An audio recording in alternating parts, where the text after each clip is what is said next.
Good morning all of you. Trigonometrical conversion चल रहे हैं और सारे लेक्चर्स को आप लोग कायदे से देखते रहिए और सब्सक्राइब करते रहिए। ये पहला चैप्टर है और इसमें हम आपको ये सिखा रहे हैं, अब लैंग्वेज की प्रॉब्लम्स चल रही हैं कि ट्रिग्नोमेट्रिकल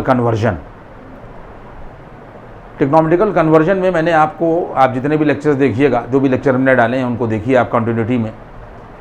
उसमें मैंने आपको ये बात सिखाई कि किस तरीके से हम लोग एंगल का कन्वर्जन करते हैं और उसके ऊपर ये अगली प्रॉब्लम है और यह है कि फाइंड द एंगल। देखिए यहाँ के पर ये अगली प्रॉब्लम है, यहाँ के पर कंटिन्यूटी में यहाँ के पर find the angle in radians through which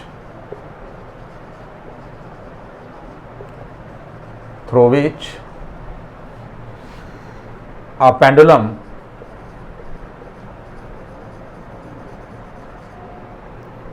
swings if its length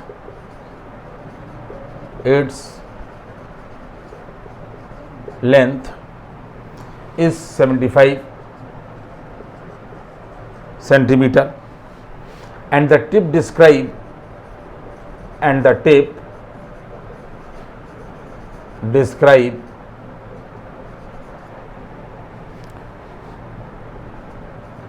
an angle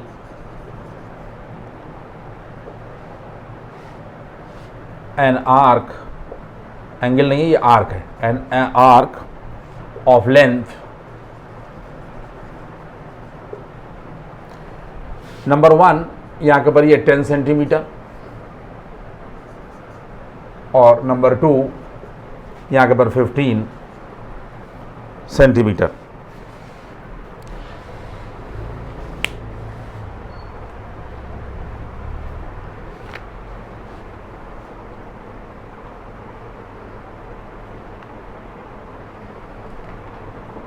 देखिए आर्क यहाँ के सवाल में क्या लिखा हुआ है, कह रहा है find the angle in radian through which a pendulum.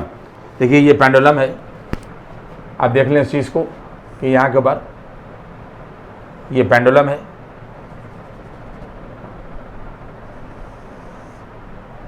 कह रहा है find the angle in radian through which a pendulum swings if its length is यहाँ के ऊपर 75 मीटर।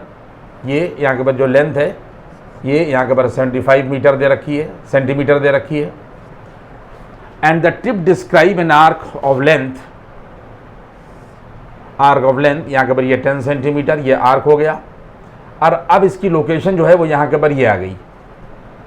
तो अब कह रहा है कि इसने कितना एंगल बनाया, इसमें थीटा जो है वो पूछा जा रहा है। तो सबसे पहले पॉइंट के ऊपर हम लोग फार्मूला इस्तेमाल करेंगे, यहाँ के ऊपर angle is equal to arc upon length, arc upon radius, यहाँ के पर आर्क अपान, ये फार्मूला यहाँ के पर इस्तेमाल किया जाएगा। अब आप सवाल देख लें, सिचुएशन यहाँ के पर ये है, ये यहाँ के पर रेडियस हो जाएगी, ये अगर यूँ जाएगा तो इस तरीके से यहाँ के ऊपर ये गोलाई में यहाँ के ऊपर ये जाएगा और ये इसकी यहाँ के पर रेडियस हो जाएगी। तो रेडियस जो है इस केस में यहाँ के ऊपर r is equal to 75 centimetre दे रखी है, ये रेडियस दे रखी है।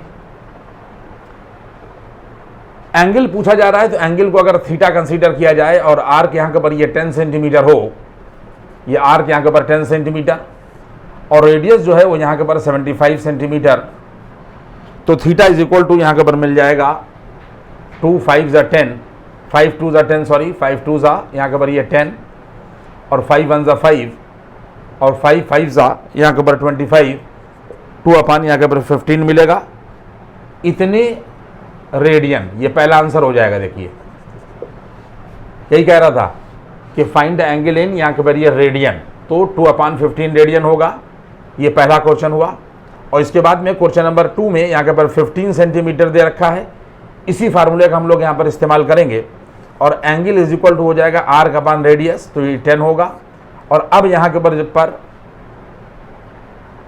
ये 15 हो जाएगा, क्योंकि अभी दूसरा वाला क्वेश्चन लग रहा है। यहाँ के ऊपर ये 15 और अपॉन यहाँ के ऊपर ये 75, यहाँ के ऊपर ये रेडियस दे रखी है, तो वैल्यू आ जाएगी जाकर 1/3 रेडियन। इस तरीके से इस केसेस में हम लोग एंगल का कन्वर्जन निकालेंगे। इसके बाद में फिर हमारे पास में यहाँ के ऊपर नेक्स्ट प्रॉब्लम आप देखें,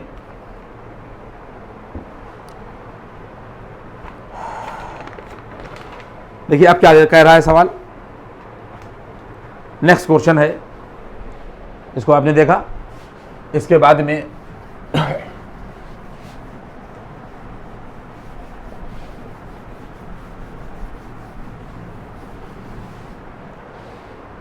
नेक्स्ट प्रॉब्लम है, अ इंजन इज ट्रेवलिंग। कह रहा है नेक्स्ट क्वेश्चन यहां के ऊपर क्या है कि an engine is traveling, an engine is traveling along a circular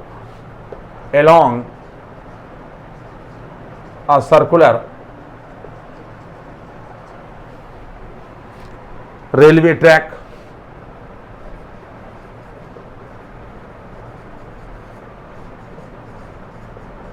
along a circular railway track of radius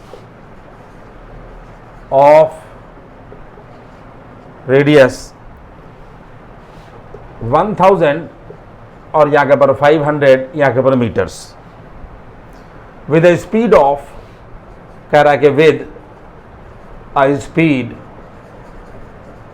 of 60 kilometre और पर आवर।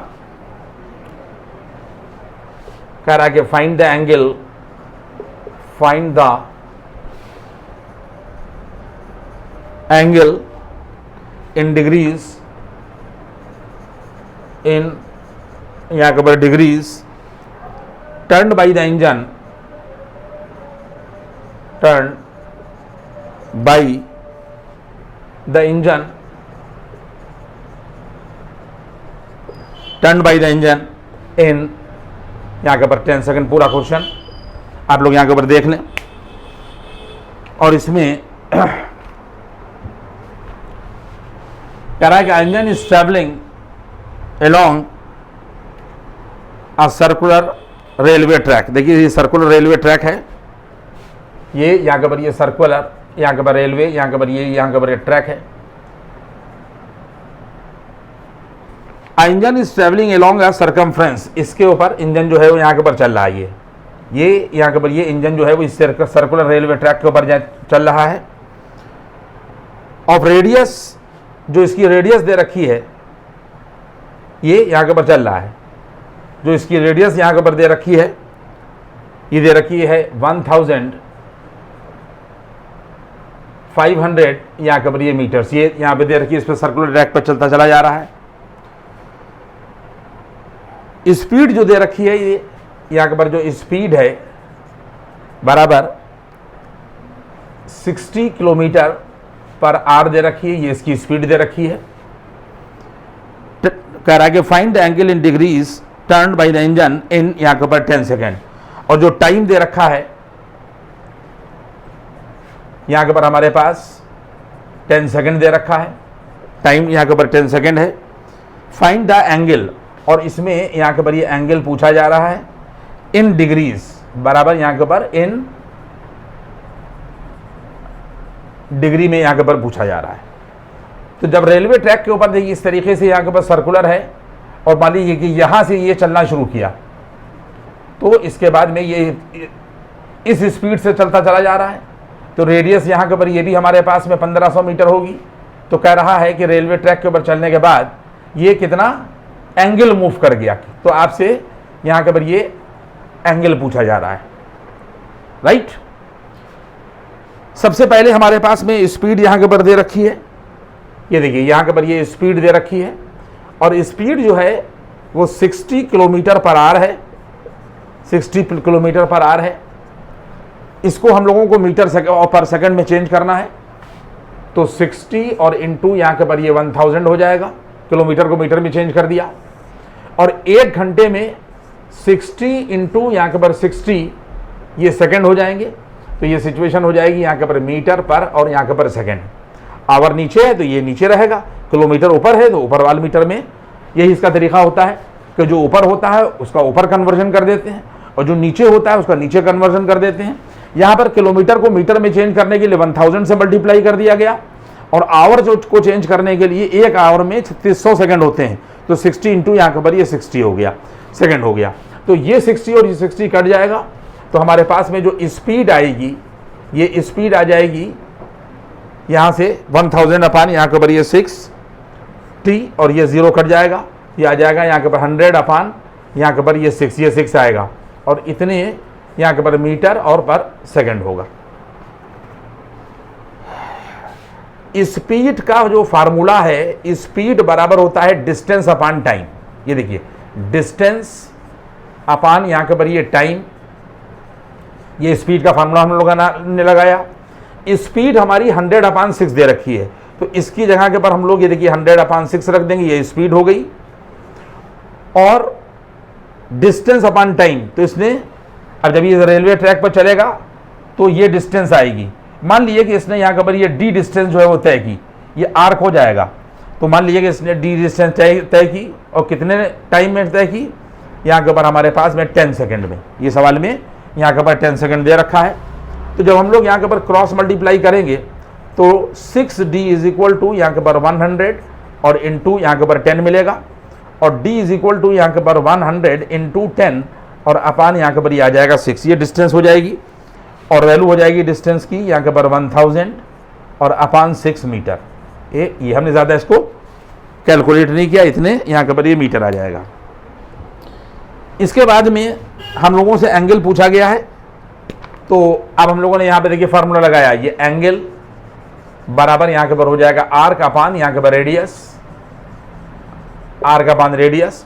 तो एंगल जो है वो, अब ये डिस्टेंस तय की उसने d, और d की वैल्यू हम लोगों ने क्या निकाली, ये रेलवे जो था सर्कुलर ट्रैक पर चल रहा था, तो इसने इतनी डिस्टेंस जो है वो तय की। तो आर्क जो है ये आ जाएगा इतने अपान 6, और रेडियस हो जाएगी 15 और यहाँ के ऊपर 00, ये रेडियस यहाँ के ऊपर रख दी गई। तो जब हम इसको सॉल्व करेंगे तो वैल्यू आ जाएगी जाकर 1 अपान यहाँ के ऊपर 9। अभी आप लोग कर लेंगे, जब इसको कैलकुलेट करेंगे तो 1 अपान 9 मिलेगा, और ये रेडियन हो जाएगा। इसको डिग्री में चेंज करना है, चूंकि आपको पता है ये 180 डिग्री इज इक्वल टू यहाँ के ऊपर पाई रेडियन होता है, इसलिए 1 डिग्री बराबर यहाँ के ऊपर आ जाएगा पाई अपान यहाँ के ऊपर 180 रेडियन। इसलिए डिग्री में चेंज करना है, सॉरी इसको यूं करिएगा कि pi radian is equal to यहाँ के ऊपर 180 डिग्री होता है, तो 1 रेडियन इज इक्वल टू यहाँ के ऊपर 180 और अपान यहाँ के ऊपर ये पाई हो जाएगा 1 रेडियन। तो 1 अपान 9 रेडियन इज इक्वल टू 180 और अपान पाई आप यूं ही रखिएगा, और इंटू 1 अपान 9 कर दीजिएगा। इसके बाद में जब आप इसको यहाँ के ऊपर सॉल्व करिएगा तो 9 से ये कटेगा तो 20 हो जाएगा, तो आ जाएगा 20 अपान पाई और यहाँ के ऊपर डिग्री, 20 अपान पाई डिग्री। देखिए ये पूरा सवाल आप लोगों की समझ में बात आ गई। इसके बाद में यहाँ के ऊपर नेक्स्ट प्रॉब्लम जो है क्या है,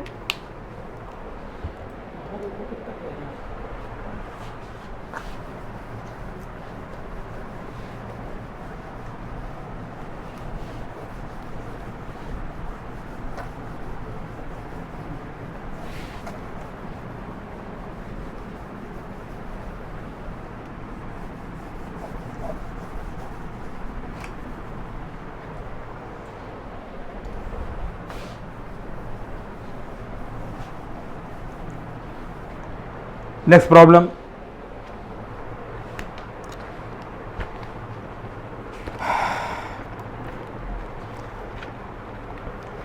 If the arcs of the same length, if the arc of same length, if the arc of the same length in two circles into circles subtend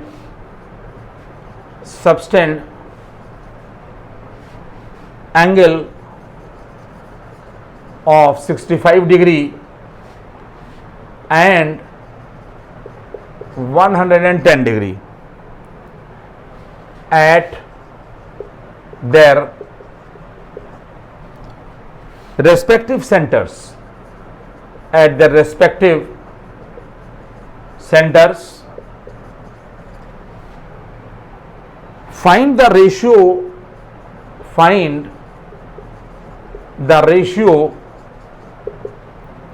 of their radii. Find the ratio of their radii. Question को पढ़ लिए कि कह रहा है कि if the arc of same length, ये देखिए ये सेम लेंथ है इन टू सर्किल, ये एक सर्किल हमारे पास में यहां के ऊपर ये दे रखा है और एक सर्किल हमारे पास में यहां के ऊपर जो है वो यहां के ऊपर ये दे रखा है. If the arc of same length in two circles subtend an angle, एक जो एंगल है यहां के ऊपर ये आर्क है, एक एंगल जो है वो हमारे पास में θ1 इज इक्वल टू 65 डिग्री है. दूसरा आर्क जो एंगल सेंटर के ऊपर, ये सेंट्रल एंगल कहलाता है, θ2 इज इक्वल टू 100 एंड यहां के ऊपर 10 डिग्री. आर्क की जो लंबाई है AB, ये भी S है और मान लीजिए कि ये CD है तो ये भी यहां के ऊपर S है, क्योंकि कह रहा है कि same length. At the respective centres find the ratio of the radii. मान लिया जाए कि रेडियस यहां के ऊपर R1 है और यहां पर जो रेडियस है वो R2 है, तो angle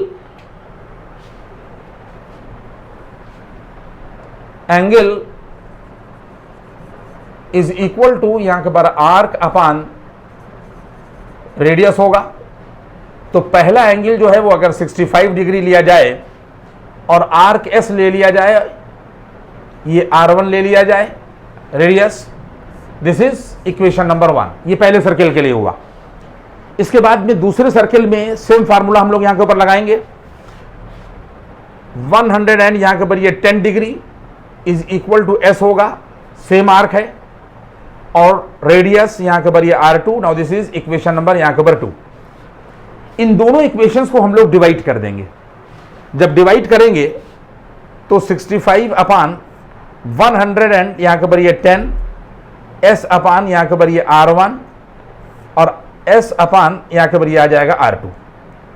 now this S and this S will be cancel out, तो implies that 65 upon 110 is equal to यहां के ऊपर R2 अपान R1.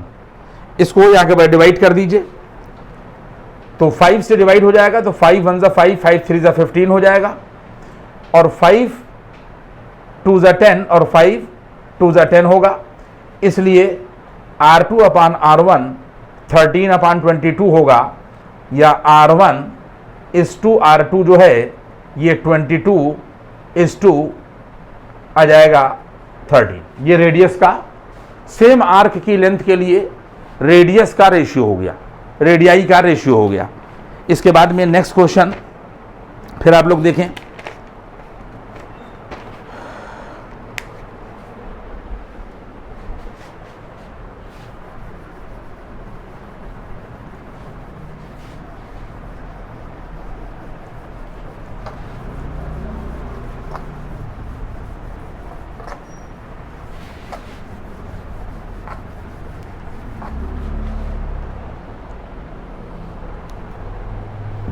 कह रहा द सर्कुलर मेजर्स, कह रहा है next question, the circular measures the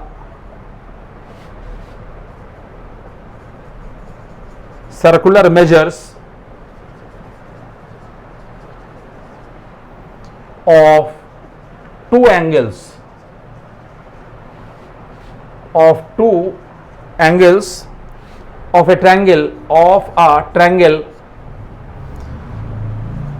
are 1/2 and 1/3. Find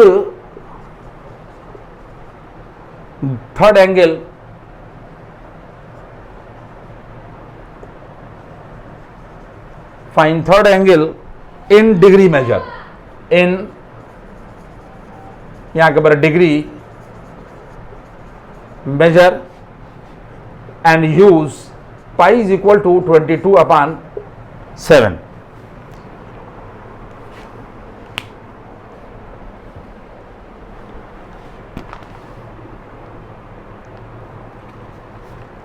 theta 1 is equal to 1/2 radian दे रखा है, देखिए दिया हुआ है. The circular measure two angles of a triangle are 1/2 and 1/3. ये दिया हुआ है अपने आप में, इसमें चाहे रेडियन दिया हुआ हो और चाहे रेडियन न दिया हुआ हो. जब भी इस तरीके के रियल नंबर कहीं पर होंगे उनको रेडियन ही में हम लोग मानेंगे. कह रहा है find third angle in degree measure. इसमें 1/2 रेडियन दे रखा है और थीटा 2 इज इक्वल टू यहां के पर दे रखा है 1/3 रेडियन. आपको पता है कि pi radian is equal to 180 degree होता है. तो 1 रेडियन इज इक्वल टू 180 और अपान यहां के पर पाई डिग्री हो जाएगा.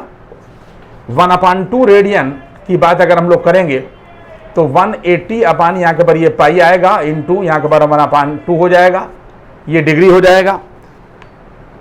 इसके बाद में इस पाई की वैल्यू हम लोग 22/7 रख देंगे तो 1/2 रेडियन होगा, 180 होगा, ये 22/7 रखा जाएगा तो ये 7/22 हो जाएगा और इंटू यहाँ के पर 1/2 इतने यहाँ के पर डिग्री आएगा. और 1/2 रेडियन जब हम इसको कैलकुलेट करेंगे तो कैलकुलेशन में 630/22 मिलेगा.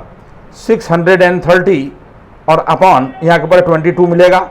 आप लोग घर पे सॉल्व कर लीजिएगा. इसमें इसकी कैलकुलेशन में कोई परेशानी आपको नहीं है, इसको आप कैलकुलेट करिएगा.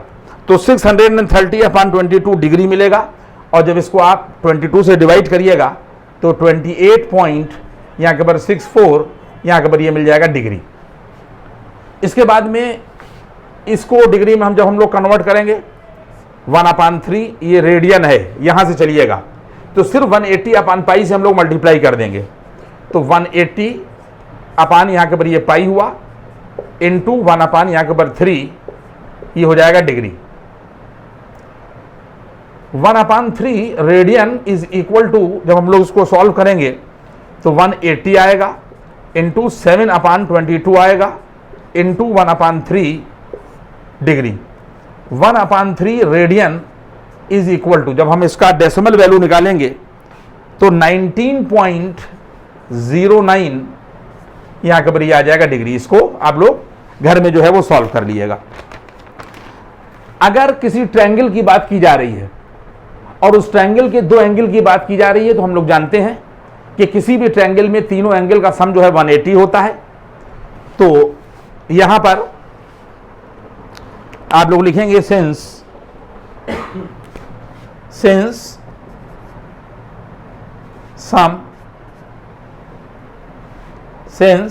sum of all three angles in any triangle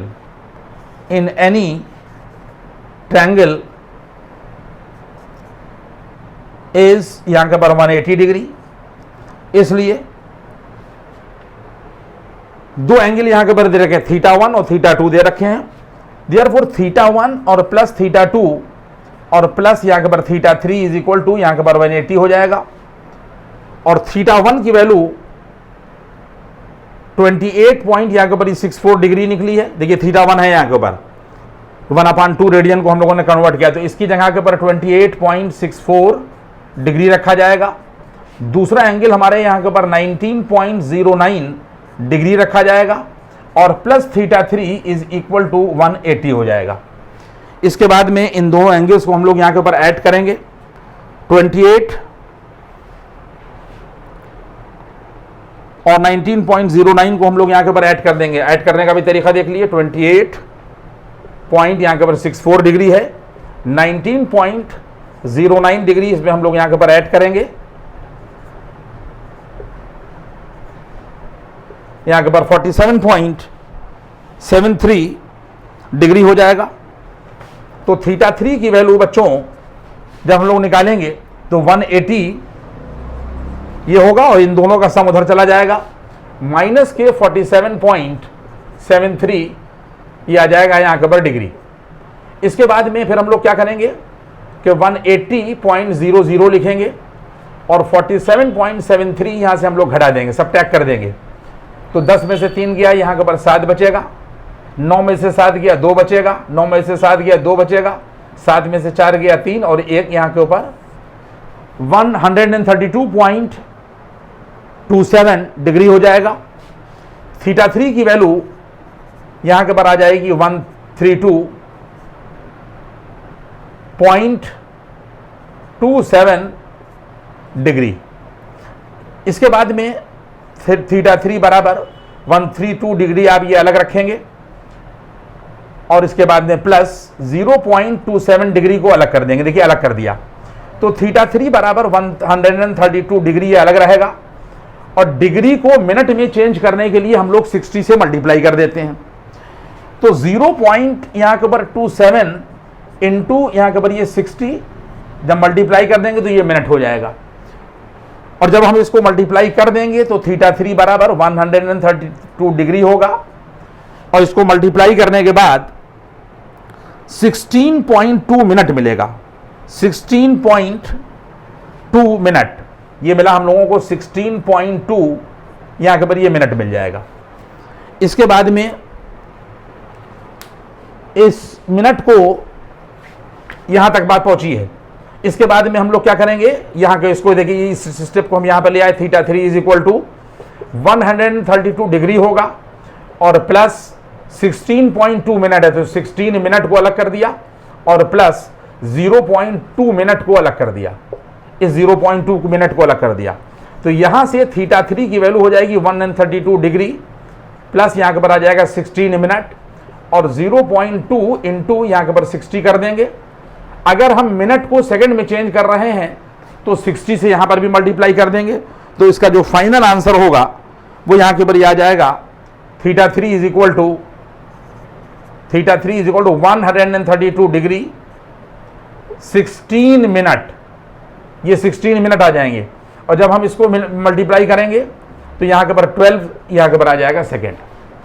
जब इसको हम लोग कैलकुलेट करेंगे तो इसका रिजल्ट ये आएगा। यहाँ तक हमने आपको जो है वो पढ़ा दिया। अब इसके